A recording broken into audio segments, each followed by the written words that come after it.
Assalamualaikum warahmatullahi wabarakatuh. Perkenalkan, nama saya Triupi Hajarti Juldial. Saya dari Pendidikan Fisika FKIP 2021. Di sini saya akan menjelaskan tentang berwudu, tayamum, dan istinja. Lanjut aja ke yang pertama. Itu ada berwudu. Apa sih itu berwudu? Nah, berwudu itu menurut bahasa adalah bersih atau indah. Sedangkan wudu menurut istilah itu artinya membersihkan anggota wudu dengan air yang suci dan mencucikan sesuai dengan syarat dan rukun tertentu, bertujuan untuk menghilangkan hadas kecil. Yang selanjutnya itu ada syarat wudu. Yang pertama itu ada Islam, yang kedua menggunakan air suci dan mensucikan, yang ketiga tidak ada sesuatu yang menghalangi air sampai ke anggota wudu, yang keempat mengetahui wajib atau fardu wudu, yang kelima mengetahui sunnah wudu, yang keenam bersih dari haid dan nifas, dan yang terakhir itu ada tamyiz. Selanjutnya itu ada rukun wudu. Oke, lanjut aja kita ke videonya. Rukun wudu ada 6. Pertama, niat. Nawaitul wudu'a lillahi ta'ala. Sahaja aku berwudu kerana Allah Ta'ala. Kedua, basuh muka. 3 kali. Bersamanya gugurlah segala dosa yang dilihat oleh kedua matanya melalui titisan air yang terakhir. Basuh kedua belah tangan. Hingga ke siku. Mulai dari tangan kanan ke kiri 7 kali. Bersamanya gugurlah segala dosa yang dilakukan oleh kedua tangannya bersama titisan air yang terakhir. Menyapu air ke sebahagian kepala. 3 kali.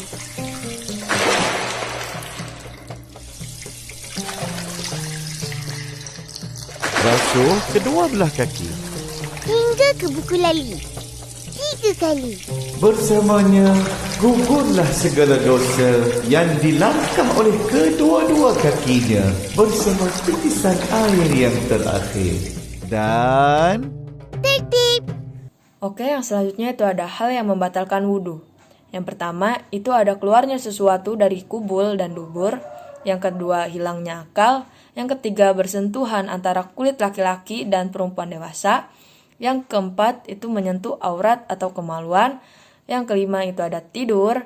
Dan yang keenam, itu menyentuh dubur belakang dengan telapak tangan. Nah, yang selanjutnya, itu ada tata cara wudu. Kita langsung aja ke videonya.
yang selanjutnya itu ada tayamum. Apa sih itu tayamum? Nah, tayamum itu adalah pengganti wudhu atau mandi wajib yang tadinya seharusnya menggunakan air bersih, digantikan dengan menggunakan tanah atau debu yang bersih. Yang boleh dijadikan alat tayamum adalah tanah suci yang ada debunya. Dilarang bertayamum dengan tanah berlumpur, bernajis, atau berbingkah. Pasir halus, pecahan batu halus boleh dijadikan alat melakukan tayamum. Yang selanjutnya ada syarat wudhu. Syarat wudhu tayamum yang pertama ada dalam perjalanan jauh. Yang kedua, jumlah air tidak mencukupi karena jumlahnya terlalu sedikit.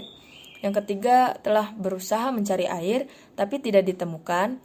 Yang keempat, air yang ada itu suhu atau kondisinya mengundang kemudorotan. Yang kelima, air yang ada hanya untuk minum. Nah, yang keenam, air berada di tempat yang jauh yang dapat membuat telat sholat. Nah, yang ketujuh, pada sumber air yang ada memiliki bahaya.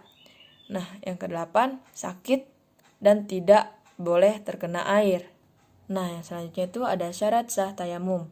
Yang pertama, itu telah masuk waktu sholat. Yang kedua, memakai tanah berdebu yang bersih dari najis dan kotoran. Yang ketiga, memenuhi alasan atau sebab melakukan tayamum. Yang keempat, sudah berupaya atau berusaha mencari air namun tidak ditemukan. Yang kelima, tidak haid maupun nifas bagi wanita atau perempuan. Yang keenam, menghilangkan najis yang melekat pada tubuh. Nah, selanjutnya itu ada perkara sunnah ketika tayamum. Yang pertama, membaca basmalah. Yang kedua, menghadap ke arah kiblat. Yang ketiga, membaca doa ketika selesai tayamum. Yang keempat, mendahulukan kanan daripada kiri. Yang kelima, meniup debu yang ada di telapak tangan. Yang keenam, menggosok selai jari setelah menyapu tangan hingga siku. Nah, yang selanjutnya itu ada rukun tayamum. Yang pertama, ada niat.